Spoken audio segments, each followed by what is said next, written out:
¿Ha sido positiva o negativa la reforma laboral que acaba de cumplir 6 años? ¿Cómo podemos reducir la brecha salarial entre hombres y mujeres?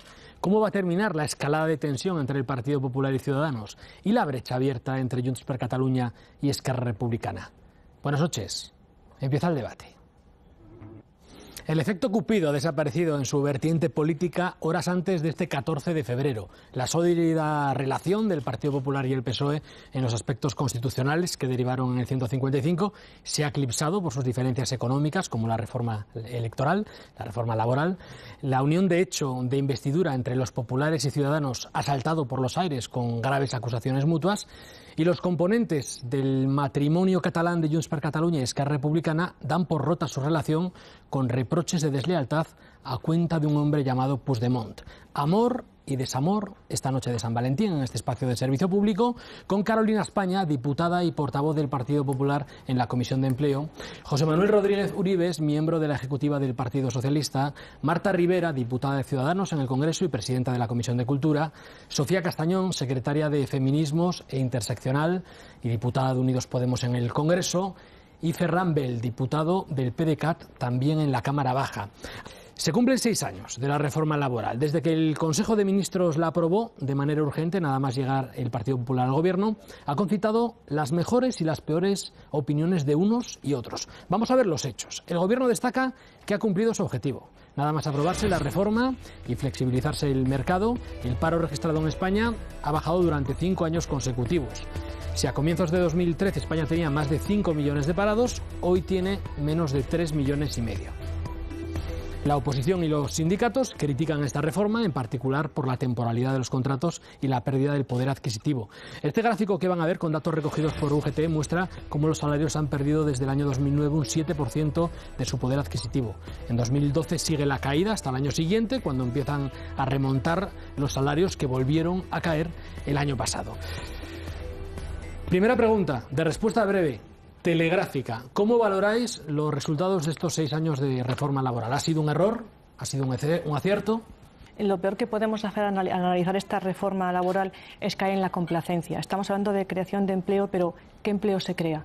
Se está creando un empleo precario que está generando toda una generación de trabajadores que, a pesar de trabajar, a pesar de tener un sueldo, siguen siendo trabajadores pobres. Los 6 años de reforma laboral han centrado una batería de preguntas a la ministra de Empleo en la sesión de control al Gobierno que ha tenido lugar hoy. También ha salido el asunto de la brecha salarial, del que profundizaremos dentro de unos minutos. Bueno, en el debate siempre intentamos mirar hacia adelante, siempre intentamos arrojar luz. Ya no estamos en 2012, con 5 millones de parados, al borde del rescate, ha cambiado la situación. El Gobierno trabaja con los sindicatos, con los empresarios, para poder actualizar la reforma laboral. ¿Qué es lo que podemos hacer a partir de aquí? Marta. Es que realmente quizá la reforma laboral ha sido siempre uno de los grandes fracasos de nuestra democracia, los planes de creación de empleo. Y empezaron fracasando en los 80 con el PSOE, que derrapó, y luego el PP pues de alguna forma siguió en la misma línea. Estamos creando efectivamente generaciones enteras de trabajadores pobres, y Arsenio apuntaba antes una cosa que me parece muy interesante. ¿Cómo afecta eso a las cotizaciones a la seguridad social? Los trabajadores pobres van a ser en un futuro pensionistas muy pobres. O sea, ¿qué pensiones van a quedar a personas que no cobran ahora ni siquiera el salario mínimo?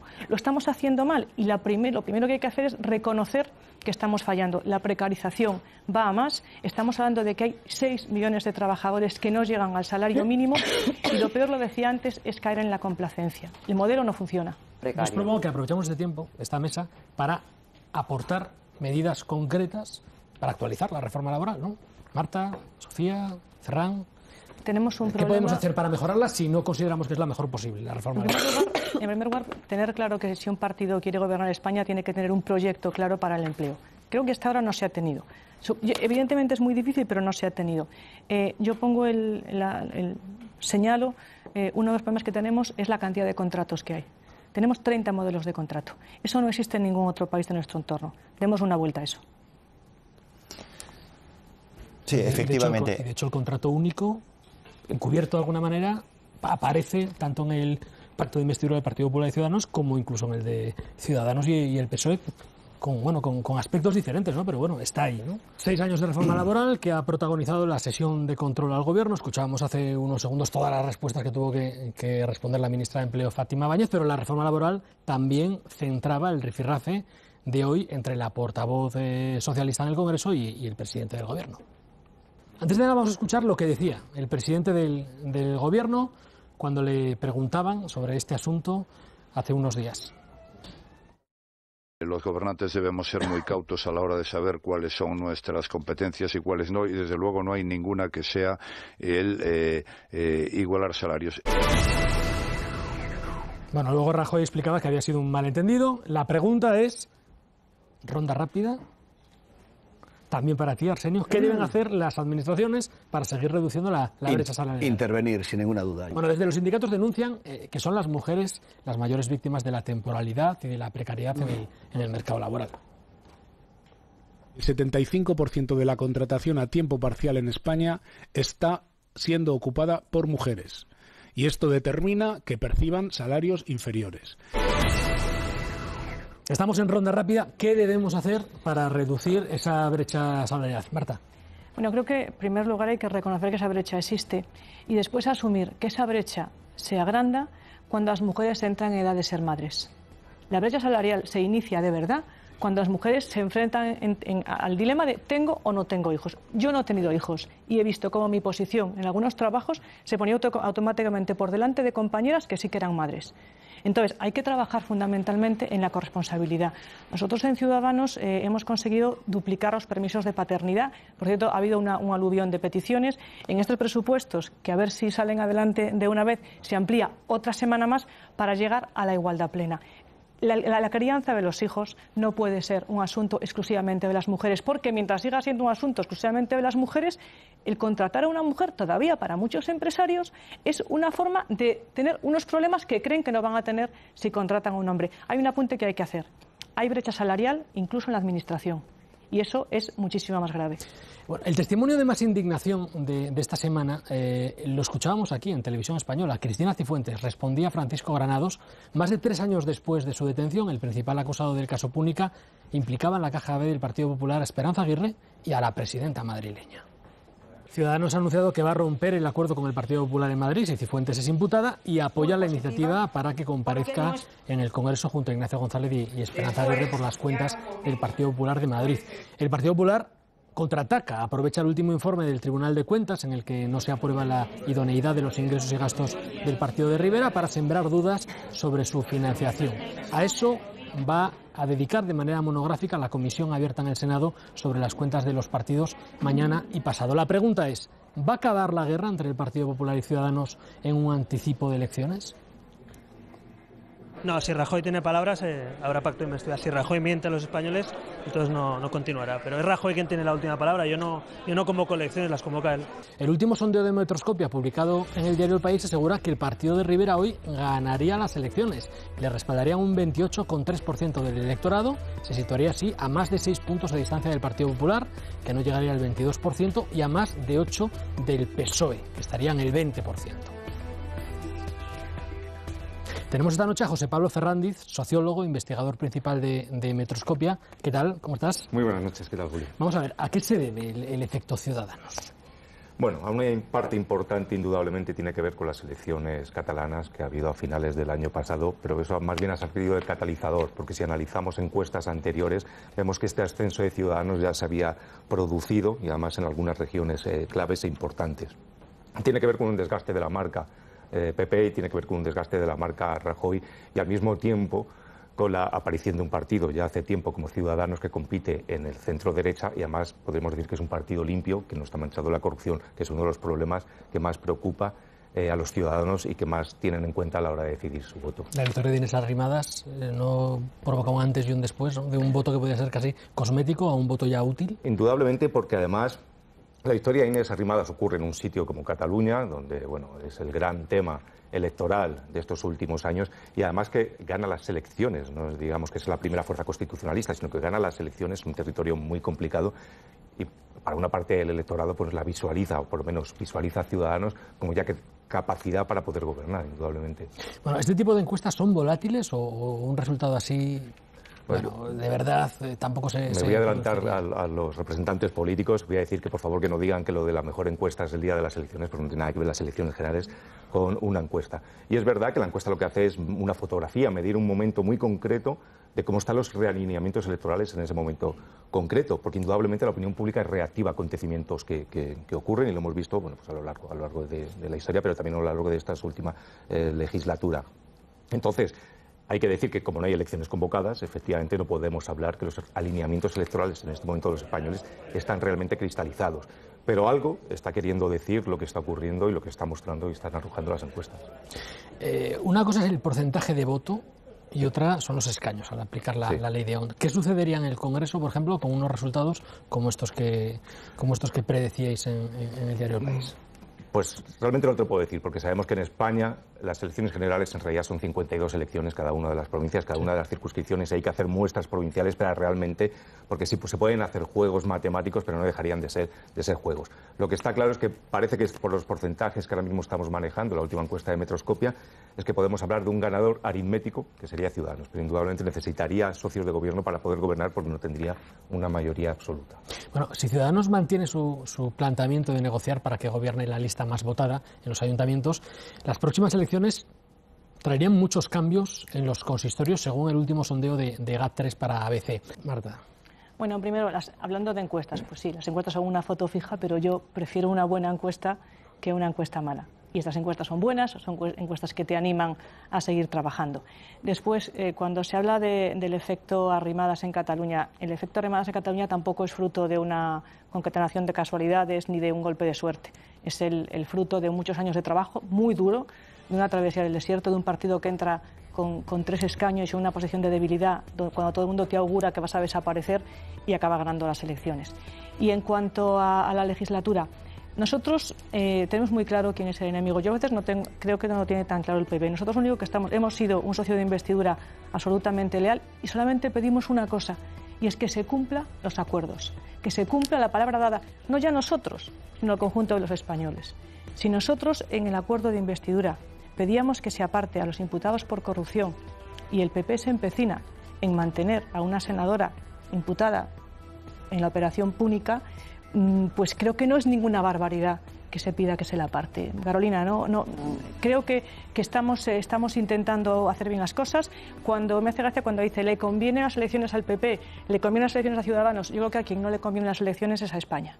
Estamos en un momento en el que lo último que hace falta es tener que volver a las urnas. Pero todos tenemos que cumplir con nuestra parte, y vosotros ahora mismo tenéis que cumplir con la vuestra. Escuchando a nuestros analistas que tienen buenas fuentes, a Esther, a Arsenio, y escuchándoos a vosotras, Carolina, Marta, llegamos a la primera conclusión, que es que en principio no va a haber elecciones anticipadas, tal como están las cosas ahora. Cataluña ya es más que oficial la batalla entre Junts per Catalunya y Esquerra Republicana, que ha llegado a la misma mesa del Parlament.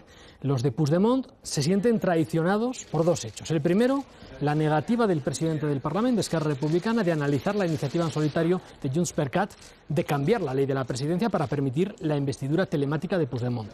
Roger Torrent ha alegado defectos de forma.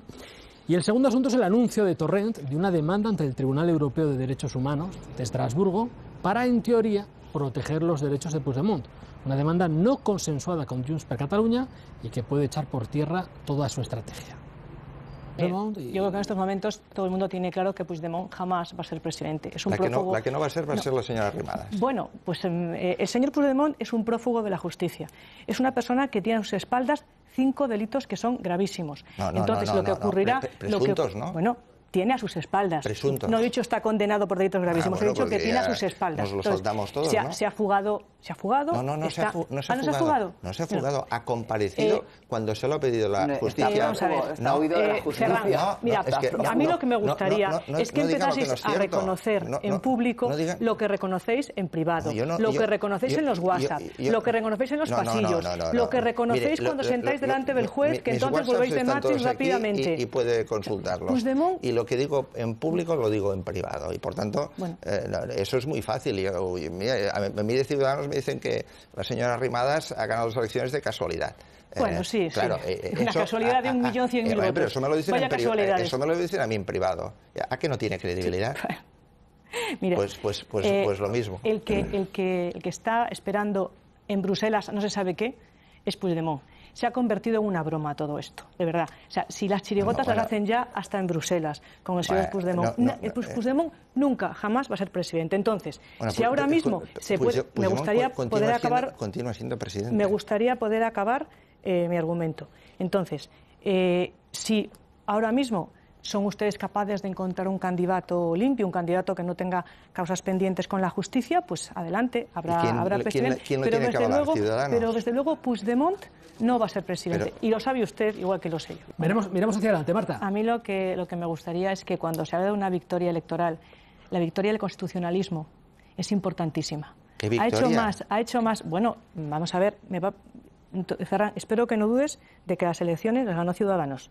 A partir de ahí, el constitucionalismo, de verdad, te agradecería que me dejases terminar y espero que cuando hables por debajo también te corra el tiempo, porque si no, no hay forma. Entonces, lo que se ha hecho por el constitucionalismo con esa victoria de Ciudadanos es muchísimo más de lo que se hizo durante unos meses, cuando realmente vuestra campaña de información en el exterior, por ejemplo, fue mucho mejor que la que pudo orquestar el gobierno. Eso sí es verdad, y se le debe a Ciudadanos y se le debe a Inés Arrimadas. Entonces, no digamos nunca, por favor, que es una victoria inútil, porque una victoria he dicho que el voto útil se puede convertir a lo mejor inútil. Ya, lo que pasa es que nunca va a ser una victoria inútil. Ciudadanos ganó las elecciones en Cataluña. Eso no lo perdamos de vista. ¿Y por qué no presenta la candidatura? Porque afortunadamente sabemos sumar y ustedes han sacado el 47% de los votos, y como ya la ley electoral que han protegido estos señores del Partido Popular y del PSOE durante años es como es, les da el 52% de los escaños. Es así. ¿Y qué porcentaje de votos han sacado ustedes? Sumando. ¿O es que suman a Comú Podem? Le estoy diciendo, bueno, eso tendrá que decir en Comú Podem cómo se define. Bueno, sí puedo. Entonces, hombre, que Ciudadanos ha ganado las elecciones y que los partidos constitucionalistas han ganado. Los partidos constitucionalistas han ganado. Los partidos constitucionalistas han ganado. Yo creo que los telespectadores este debate ya lo han visto. Sí, ya lo han visto. Ya se lo saben. Quién ganó las elecciones, quién no, el tripartito del 150, ya se lo saben. Bueno, eso sucede en Cataluña. Pero es que en el País Vasco el PNV ha propuesto que el nuevo Estatuto Vasco recoja el derecho a decidir, es decir, el derecho de autodeterminación. Dicen que no es para romper con España, sino para que se reconozca en el Estatuto al pueblo vasco como sujeto político. Ojo, porque del PNV depende que se aprueben o no los presupuestos generales para este año. Y por eso, hoy, Ciudadanos, su portavoz parlamentario, Juan Carlos Girauta, le ha preguntado a la vicepresidenta Soraya Sáenz de Santa María. Ustedes le regalaron al PNV un cuponazo injusto y solidario a cambio del apoyo a unos presupuestos generales que tiene bloqueados el PNV porque resulta que no quiere desbloquearlos hasta que se acabe la aplicación de la medida constitucional del 155 en Cataluña. La defensa de la unidad de España se hace precisamente uniéndonos, con independencia de las coyunturas políticas que en cada momento tengamos. Y España, al menos para nuestro partido, es mucho más que Ciudadanos o que el Partido Popular. ¿Qué os parece esta propuesta del PNV? Porque si el referéndum si el derecho de autodeterminación o el derecho a decidir, como lo queráis llamar, se integra dentro del Estatuto, puede ser hoy para reconocer al País Vasco como sujeto político, pero mañana también puede ser para otras cosas, ¿no? Creo que esa fuera de duda que para nosotros la soberanía nacional no se discute. Si el PNV está pensando en montar la segunda edición del Plan Ibarretxe, nos va a encontrar con el pie puesto en la pared. Hemos sido los únicos en oponernos frontalmente al cálculo del cupo vasco, que es fundamentalmente insolidario, que establece abismos entre los españoles. Evidentemente por aquí no vamos a pasar. Pero, me alegro muchísimo. Ley, ¿eh? No, está en la ley el cupo, pero no el cálculo que se está haciendo, Carolina, que es completamente distinto. Está en la ley, pero el cálculo que se está haciendo. Entonces, vosotros habéis utilizado siempre la moneda de cambio del nacionalismo. Nosotros eso no lo vamos a hacer. O sea, aquí abandonad toda esperanza, porque nunca vamos a entrar a negociar estas cosas. Dices, no se quiere. O sea, que queréis quitar el cupo vasco. No he dicho eso. He dicho que hemos votado... Pues creo que me has entendido mal. Claro. He dicho que votamos en contra de un cálculo insolidario del cupo vasco. Injusto, volviendo injusto e insolidario. Entonces, tú decías, no se quiere. No se quiere porque no se debe y porque no se puede. No, porque no se quiere. Abandonemos toda esperanza. Marta. Han quedado claras las posiciones. Bueno, vamos a sacar los cronómetros, a ver cómo habéis aprovechado vuestro tiempo. José Manuel, que ya es un experto, que lleva 4 semanas... No me gusta esto de ser experto. Pero esto parece como los programas de concursos, ¿no? Sí, Llevas 4 semanas viviendo y ya te no me está gustando porque veo que me paso del tiempo. O sea, era mejor cuando me sobraba tiempo. A Sofía le han quedado 48 segundos, a Ferran 44, a Marta 41, a Carolina 51. Os lo guardamos para el próximo día. Bueno, gracias a todos. Hasta aquí este espacio de reflexión que intenta entender la realidad con algo más que un par de titulares. Hoy hemos escuchado la voz de 10 de las personas que más saben sobre los asuntos de actualidad política que hemos tratado. Queda, como siempre, la voz más importante, la suya. Gracias por su atención. Buenas noches.